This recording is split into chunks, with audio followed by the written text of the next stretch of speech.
Bonjour et bienvenue à tous. Aujourd'hui, on va explorer ensemble un sentiment, oui, très répandu, la peur de l'avenir. Bonjour, oui, un sujet qui touche beaucoup de monde en ce moment. Carrément. On voit bien l'instabilité partout, les tensions internationales. Certains craignent même des conflits majeurs. Oui, ça pèse. Et puis, il y a les angoisses plus, disons, personnelles. Est-ce que je vais trouver du travail, fonder une famille, avoir un toit, subvenir aux besoins de mes proches? C'est lourd. Tout à fait. Alors, la source qu'on explore aujourd'hui, c'est un extrait d'une intervention de Nader Abou Anas. Il aborde ça sous un angle spirituel, celui de la foi musulmane pour être précis. La question centrale, c'est, face à cette peur qui peut nous submerger, qu'est-ce qu'on fait? Comment on avance? C'est exactement ça. Et cet extrait, il apporte une lecture, disons, particulière de l'incertitude, surtout pour les personnes croyantes. L'idée forte qui en ressort, c'est que la foi, elle peut être vue comme un bouclier, en quelque sorte, contre cette anxiété. Un bouclier. Oui, une anxiété souvent liée à notre attachement peut-être excessif au monde matériel, à la dounia, comme dit la source, et puis à la peur de l'inconnu, tout simplement. Donc on va regarder ensemble les pistes, les remèdes que ce discours suggère pour essayer d'apaiser ces craintes. D'accord. Le postulat de base, c'est que le croyant, il aurait des outils spécifiques, des clés pour traverser ces temps un peu troublés. Très bien. Alors, entrons dans le vif du sujet. Pour commencer, comment cette source décrit-elle la peur? Elle a l'air d'avoir plusieurs facettes, non? Oui, tout à fait. C'est pas monolithique. Il y a d'abord cette peur assez directe liée à l'insécurité, les conflits, l'instabilité globale. La question, est-ce que ça va nous tomber dessus, quoi? Voilà, c'est ça. Et puis, il y a une dimension très matérielle. La peur de manquer, de ne pas pouvoir assurer sa subsistance, celle de sa famille. Oui, le travail, l'argent, le logement, des préoccupations vraiment fondamentales, et dans un contexte qu'on perçoit comme difficile, ça peut vite devenir une grosse source d'angoisse. Exactement. La source mentionne aussi un point intéressant, le rôle de la comparaison sociale. Ah oui, c'est assez juste. Le discours souligne un paradoxe. Qu'on soit riche, avec la peur de perdre ce qu'on a, ou qu'on ait peu et qu'on regarde ceux qui ont plus. Hmm, Dans les deux cas, cette tendance à se comparer, ça nourrit l'inquiétude. La pensée «est-ce que j'aurai assez demain?» nanana, elle est comme exacerbée par ce regard sur l'autre. Et ce qui relie un peu toutes ces peurs, d'après l'extrait, ça serait notre rapport au monde matériel, à cette dounia. C'est exactement ça. L'idée forte, c'est que l'attachement, disons, excessif à ce bas monde, aux possessions, au statut, même au plaisir qui dure pas, nanana, ça agit comme un amplificateur. Un amplificateur de la peur. Oui, plus on s'y accroche, plus on a peur de perdre ce qu'on a ou de pas obtenir ce qu'on désire. Surtout quand le contexte mondial, il a l'air menaçant. Cette dépendance émotionnelle au matériel, elle nous rendrait plus fragiles face à l'angoisse de l'incertain. D'accord, alors, face à ce tableau, qu'est-ce que la perspective croyante propose comme alternative? Comment la foi est présentée comme une réponse concrète? L'argument principal, c'est que le croyant, il n'est pas sans ressources face à ses angoisses. Il aurait une sorte de boussole intérieure. Une boussole 1. Oui, oui, le Coran et la Sunna, c'est-à-dire la tradition du prophète Mohammed. Ces enseignements, ils ne sont pas juste vus comme des règles à suivre, mais comme une source active d'apaisement, de sakina, c'est le terme utilisé, de quiétude, de tranquillité du cœur. Ah oui. L'orientation viendrait de là, de ces textes. Ça offrirait un cadre pour interpréter ce qui se passe et donc potentiellement pour dissiper les peurs. C'est un vrai changement de regard en fait. D'accord. Une sorte de recentrage. Et comment ça se traduit plus pratiquement? Quels sont les remèdes suggérés? Alors, le premier remède qui est mis en avant, il est d'ordre purement spirituel. Il s'agit de renforcer sa foi, son iman, et sa piété, la taqwa. L'idée derrière, et c'est ça qui est clé, c'est que cette proximité spirituelle, elle n'est pas juste passive. Elle attirerait activement le soutien de Dieu. Ah, d'accord. La source s'appuie sur des versets qui disent Allah est avec les croyants, Allah est avec les pieux. C'est assez direct. Oui, il y a cette phrase qui est citée très, très forte. Augmente ta foi, augmente ta piété, rapproche-toi plus d'Allah, plus tu vas te rapprocher d'Allah, plus tu auras son soutien.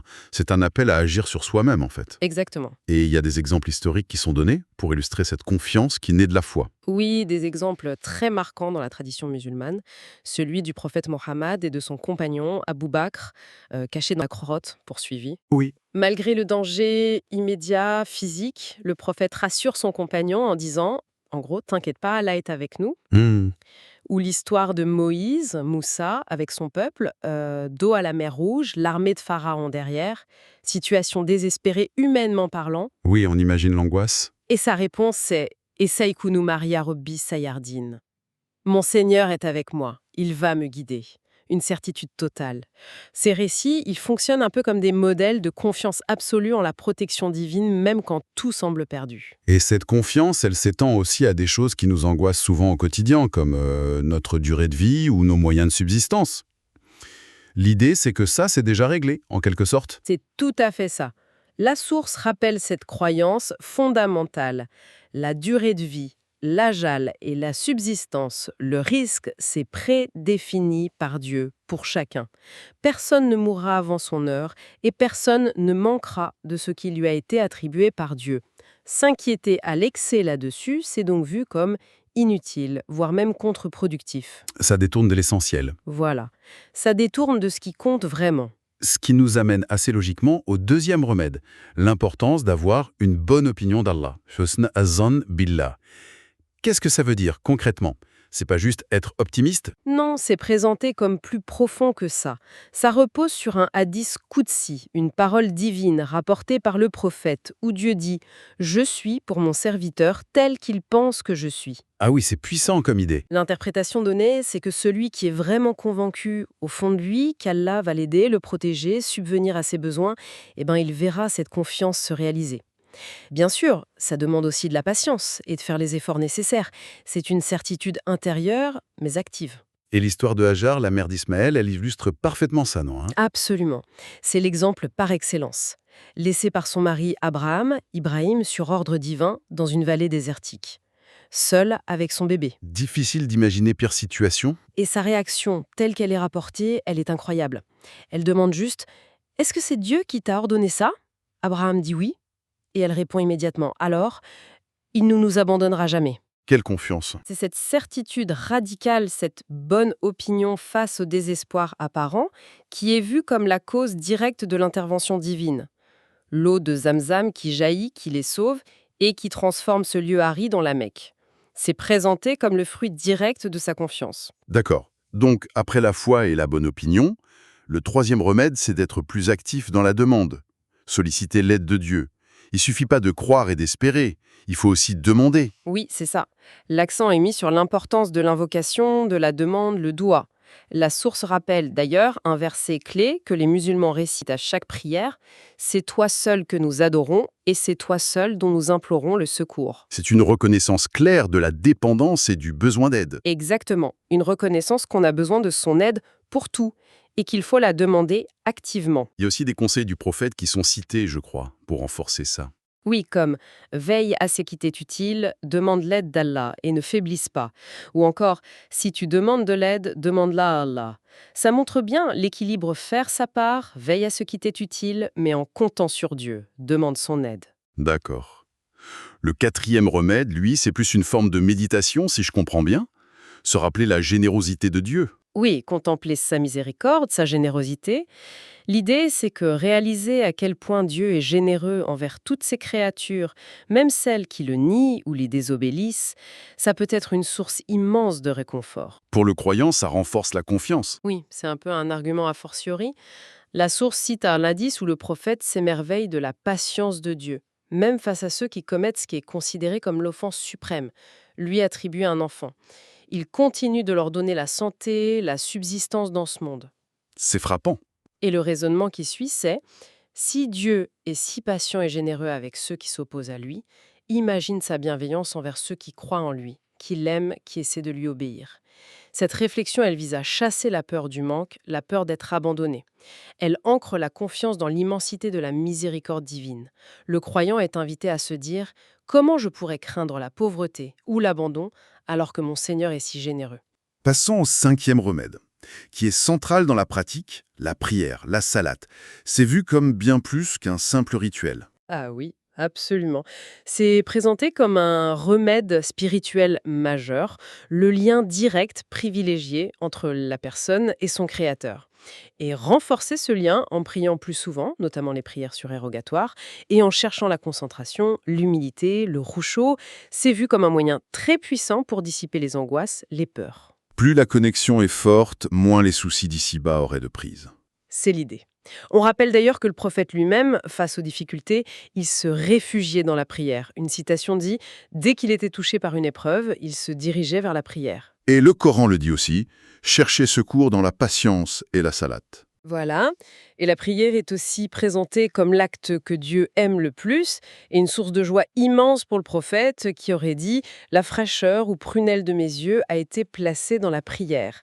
C'est donc un pilier essentiel, mais aussi profondément apaisant. Mais l'extrait reconnaît que c'est pas toujours facile d'être constante, de persévérer dans la prière. Oui, cette difficulté est bien reconnue, c'est un effort, parfois une lutte.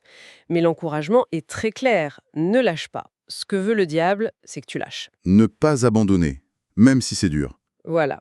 L'abandon est vu comme une victoire pour les suggestions négatives. La persévérance, même si elle est imparfaite, elle est valorisée. Ce qui nous amène bien au 6e remède. Identifier que certaines peurs peuvent être des stratagèmes de Satan, de Shétan. L'idée que le diable chercherait à nous faire peur. C'est une clé d'interprétation importante que donne la source, oui. Cette peur un peu irrationnelle, cette angoisse qui paralyse face à l'avenir, surtout la peur de la pauvreté, du manque, c'est identifié comme une tactique délibérée de Satan pour affaiblir la foi des gens, les détourner de Dieu. Mais le fait de le savoir, ça ne risque pas d'augmenter la peur, justement. La peur de Satan. Non, au contraire, c'est ça qui est intéressant. Parce que juste après avoir identifié l'ennemi et sa tactique, la source rappelle un verset du Coran qui dit que la ruse de Satan est certes faible. Ah, d'accord. Oui, il y a une influence possible, mais elle est fondamentalement faible face à la protection de Dieu et à la force de la foi. L'invitation, c'est de ne pas se laisser impressionner, de chercher refuge auprès d'Allah contre ses insufflations et de bétonner sa connexion spirituelle pour être moins vulnérable. Intéressant. Le 7e remède, lui, repose sur une certitude, la conviction que Dieu, il sauve, il soutient toujours les croyants quand ils sont dans l'épreuve. Oui, c'est la certitude du secours divin. Selon la source, quand un croyant fait face à une difficulté, il peut s'attendre à une de ces deux issues, qui sont toutes les deux favorables. Soit Dieu lève complètement l'épreuve, il l'efface, Ok. soit il lui donne la force, la patience, le sabre et l'endurance pour la traverser, et même pour en tirer un bénéfice spirituel. Dans tous les cas, le soutien est là, d'une manière ou d'une autre. Et cette conviction profonde, elle est censée apporter une sorte de paix intérieure, même si à l'extérieur ça va mal, hein. L'extrait parle de croyants apaisés intérieurement. C'est un point vraiment central. Le focus est mis sur l'état du cœur. La vraie richesse, c'est un cœur satisfait, apaisé.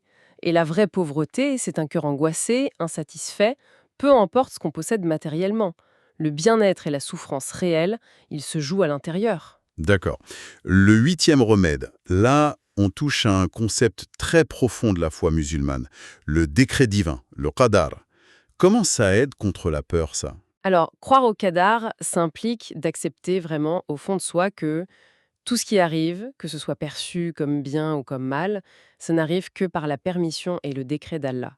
Rien ne peut nous toucher si ça n'a pas été écrit pour nous, et rien ne peut nous être évité si ça devait nous arriver. C'est une refonte totale de notre perception du pouvoir et du contrôle. Il y a un dit très connu qui est cité pour bien marquer ça, non? Oui, sache que si toute l'humanité se liguait pour te faire du bien, elle ne pourrait te faire que le bien qu'Allah a déjà écrit pour toi. Et si elle se liguait pour te nuire, elle ne pourrait te nuire que parce qu'Allah a déjà écrit contre toi. C'est radical comme vision. Ouais. Et la conséquence directe, et c'est là le remède contre la peur, c'est que le croyant est invité à ne craindre aucune créature, ni les hommes, ni les événements, ni les forces obscures, parce que leur pouvoir est complètement subordonné à la volonté de Dieu. La seule crainte légitime et le seul espoir réel, ils doivent être placés en Allah et en Allah seul. Ça libère le cœur de la peur des causes secondes pour le recentrer sur la cause première. Tout ça, ça dessine une vision du monde, de la vie ici-bas, de la dunya, assez Particulière. Ce n'est pas vu comme une fin en soi, clairement. Ah non, pas du tout. Elle est décrite comme une demeure de fatigue, de labeur, d'épreuve, un lieu de passage, par nature instable, éphémère. Mhm. Donc la vie sur Terre, c'est comme un champ. On sème ici pour récolter dans l'éternité. Cette perspective, ça relativise énormément les enjeux matériels et les peurs qui vont avec. Et ça change même la façon de voir les difficultés. Ce qui nous semble être un malheur pourrait cacher un bien. C'est une idée récurrente et très importante, oui. Les épreuves, la maladie, les pertes, vues à travers le prisme de la foi, ce ne sont pas juste des souffrances stériles. Elles peuvent être des moyens pour effacer les péchés, pour s'élever spirituellement, ou une occasion de se rapprocher encore plus de Dieu par la patience, par l'invocation. C'est ça qui explique cette phrase. L'affaire du croyant est étonnante. Tout ce qui lui arrive est un bien pour lui. Exactement. S'il y a quelque chose de bien, il remercie Dieu, et c'est un bien pour lui. S'il est touché par une épreuve, il patiente, et c'est aussi un bien pour lui. Dans les deux cas, il y a un bénéfice spirituel à en tirer. Ça demande quand même une confiance énorme dans la sagesse de Dieu. Jusqu'à accepter que si Dieu nous refuse quelque chose qu'on désire très fort, c'est peut-être pour notre bien, hein. C'est le point suivant, justement. L'idée que les choix d'Allah pour nous sont toujours meilleurs que nos propres choix, même si ça nous contrarie sur le coup. La source utilise une image assez belle. S'il ferme une porte de ce bas monde à son serviteur, il lui en ouvre d'autres, plus bénéfiques, sauvant des portes spirituelles ou des portes pour l'au-delà. Il faut faire confiance. Oui, faire confiance au fait que Dieu, dans sa miséricorde, dans sa sagesse infinie, il sait mieux que nous ce qui est vraiment bon pour nous, à long terme. Et cette confiance, elle doit s'étendre même aux grandes calamités collectives, genre les guerres, les épidémies. Oui, elles aussi sont vues comme relevant du décret divin. Elles arrivent pour une sagesse, pour un bienfait ultime, voulu par Allah, même si cette sagesse nous échappe complètement. La source va même jusqu'à dire que si le destin du monde était entre les mains des hommes, qui sont décrits comme injustes et ignorants par nature, ce serait bien pire. C'est une façon de réaffirmer la perfection de la gouvernance divine. Et d'inciter à une forme de sérénité, même face aux grands bouleversements mondiaux, aussi inquiétants soient-ils. Bon, alors, si on essaie de résumer un peu, la durée de vie, la subsistance, c'est garanti. Les épreuves ont un sens caché positif, les choix de Dieu sont toujours les meilleurs. Du coup, où est-ce qu'on doit mettre notre énergie? Quelle est l'action juste face à la peur de l'avenir? Le rappel final de la source est très clair là-dessus, puisque les éléments qui nous angoissent le plus, notre durée de vie, nos revenus, les grands événements mondiaux, sont en réalité hors de notre contrôle direct et gérés par une sagesse qui nous dépasse. Mhm. Eh bien, notre énergie, il faut la rediriger vers ce qui est vraiment de notre ressort. Ce sur quoi on a une prise. C'est-à-dire? C'est-à-dire nos actions personnelles, vos œuvres, dit la source, la qualité de notre relation avec Dieu, le renforcement de notre foi, de notre piété. Il faut résister activement aux tentatives de Satan d'occuper notre esprit avec la peur, l'angoisse du futur, et utiliser ce temps, cette énergie mentale, pour l'adoration, pour faire le bien, pour préparer notre bagage pour le jour du jugement. Se concentrer sur ce qu'on peut contrôler, soi-même et ses actes. Voilà, donc un aperçu assez complet des remèdes spirituels que propose cet extrait pour contrer cette peur de l'avenir, le tout vu à travers le prisme de la foi musulmane. L'approche, on le voit bien, elle repose énormément sur la confiance en Dieu, la prière, une réinterprétation des épreuves et, au fond, un recentrage sur la vie spirituelle comme principal levier d'action et source de paix intérieure. Oui, et ce qui est vraiment frappant, je trouve, c'est ce déplacement délibéré du focus. Au lieu de rester bloqué, paralysé par l'inquiétude face à des facteurs externes, largement hors de notre contrôle, l'économie, la géopolitique, même notre propre finitude, Ouais. la source invite à investir toute son énergie là où on a une vraie prise. Notre développement intérieur, la qualité de notre foi, la droiture de nos actions. C'est un changement de perspective radical. Et cette invitation à déplacer consciemment notre attention des grands événements extérieurs qu'on ne contrôle pas vers notre monde intérieur et nos actions personnelles. Hmm. Eh bien, ça soulève une question intéressante qui dépasse même le cadre spécifique de cette source, je pense. Dans quelle mesure est-ce que ce type de recentrage, cette concentration sur ce qu'on peut maîtriser en soi plutôt que sur ce qu'on subit de l'extérieur, dans quelle mesure ça pourrait influencer notre sentiment quotidien de paix, de contrôle et même de sens, peu importe les turbulences du monde autour de nous? Une réflexion profonde, en effet, à emporter avec soi. Merci beaucoup d'avoir partagé cette analyse avec nous aujourd'hui. Merci à vous. Et à bientôt pour une nouvelle exploration.